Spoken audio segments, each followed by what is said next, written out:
Here is the sample story.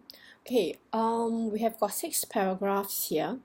Apart from paragraph 1, I didn't really label the other paragraphs, but just in case you would like to know, in paragraph 1 we have the introduction. Okay, firstly the 4 W's and 1 H, who the students were, who were the main characters, where they were, what they were doing, and why they were there, as well as how things happened. And in paragraph 2, we actually have the start of the problem. The bullying begins. In paragraph 3 is actually the climax, whereby we see the development, the escalation of the suspense. We see how the boys actually throw the eggs and how the victims try to react. And in paragraph 4, that is actually the climax, because then we have the accident happening, the male victim falling. Paragraph 5 is actually the reactions of the passers-by in that sense here, and also in the part whereby the hero of the story will step in to intervene. In this case, the heroes being the teachers. And in paragraph 6, that is the conclusion. So then let's start. One more thing before we start, we need to name the main characters. So we shall name the victims Alison and Brian, and let them be siblings. Okay, then paragraph 1.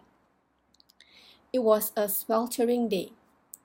School had been dismissed, and Alison and Brian, who were studying in Buttercup Primary School, were on their way home.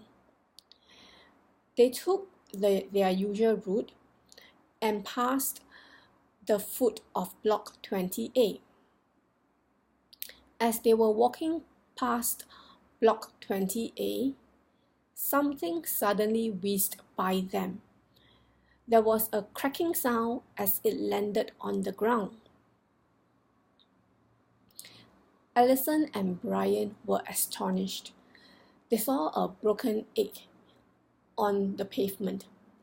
Yellow yolk was splattered all over on the pavement. They looked up. They saw 2 boys in a flat. One of them was masked, and he was holding a bowl of eggs in his hand. The rascal was pelting the eggs at Alison and Brian. His accomplice standing next to him was making funny faces at the 2 students on the ground level.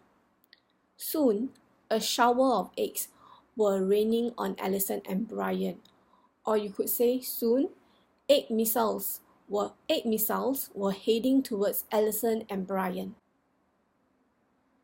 Okay. They desperately ducked left and right to dodge the oncoming weapons. Alison even raised her right arm to block an egg that was heading right at her face. In the end, the 2 of them gave up the battle. They decided to make a run for it. However, Brian did not notice a puddle of egg on the ground just before him. He stepped on it. He teetered wildly for a moment. Then he lost his balance and fell. He landed on the ground with a resounding thud, with his limbs up in the air like an overturned turtle. An old lady who was passing by was so shocked that she almost dropped the plastic bag in her hand. A couple of teachers, also from Buttercup Primary School, witnessed the incident too. They yelled at the monkeys to stop. Horrified that they had been caught in the act, the 2 of them disappeared from the window in the twinkling of an eye.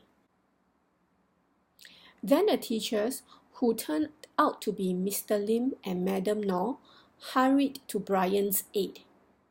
Fortunately, he was not seriously injured, although there was a swelling lump on his head where he had landed on the ground. What fools those scallywags were! They thought that because they had masked their faces, they would not be recognized, but they forgot that the others could identify their flat. Mr. Lim and Madame Nor stormed upstairs and hammered against the door. The boys timidly opened the door. When they were confronted, both of them denied vehemently that they were the culprits. Then Madame Nor pointed out the egg stains on their clothes. The boys realized the game was up. They began crying in fear of the repercussions.